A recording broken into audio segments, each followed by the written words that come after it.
बिलासपुर जिले में आपराधिक घटनाओं को रोकने के लिए बिलासपुर जिले के एसएसपी रजनेश सिंह ने सभी थाना प्रभारियों को आदेश दिया कि जो भी गुंडा आदतन बदमाश है उन्हें तत्काल पकड़कर गिरफ्तार किया जाए। आपको बता दें कि बीते दिनों बिलासपुर में लगातार चाकूबाजी की घटनाओं को अंजाम दिया जा रहा था। इसे देखते हुए बिलासपुर जिले के एसएसपी रजनेश सिंह ने जिले के सभी थाना प्रभारियों को गुंडा बदमाश लिस्ट में शामिल लोगों को गिरफ्तार करने के निर्देश दिए। इसी कड़ी में सोमवार को सिविल लाइन पुलिस मिनी बस्ती में रहने वाले संजीव टंडन को उठा कर लाती है, जिसका लिस्ट में नाम है, गुंडा बदमाश की लिस्ट में उसका नाम था। जिसके बाद उसकी पत्नी संजीव टंडन को छुड़वाने के लिए सिविल लाइन थाने पहुंचती है और करीब 3 से 4 घंटे यहां पे बैठकर उसे छुड़वाने की गुहार लगाती है। जब उसकी सुनवाई नहीं होती है तो संजीव टंडन की पत्नी अपने हाथ में रखे पेट्रोल को अपने शरीर में डालकर आग लगाने का प्रयास करती है। जैसे ही पुलिस वाले देखते हैं कि उसकी पत्नी आग लगाने का प्रयास कर रही है तो हलचल और बवाल मच जाता है। इसके बाद पुलिसकर्मी, सिविल लाइन पुलिस थाने में मौजूद कर्मी उसे छुड़ाते हैं और आग लगाने का प्रयास करने वाली महिला के ऊपर पानी डालकर उसे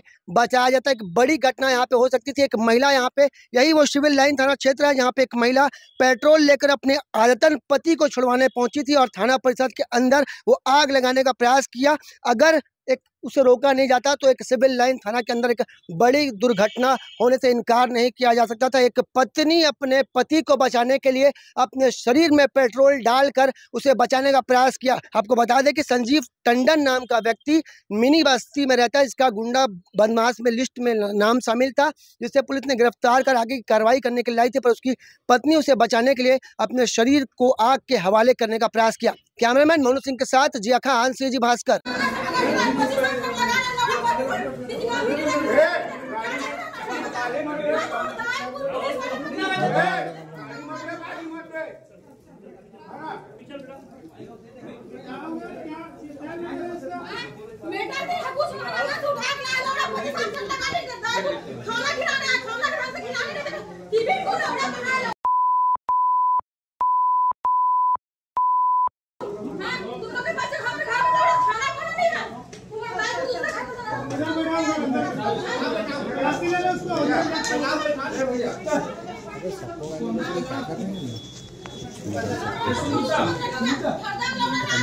यार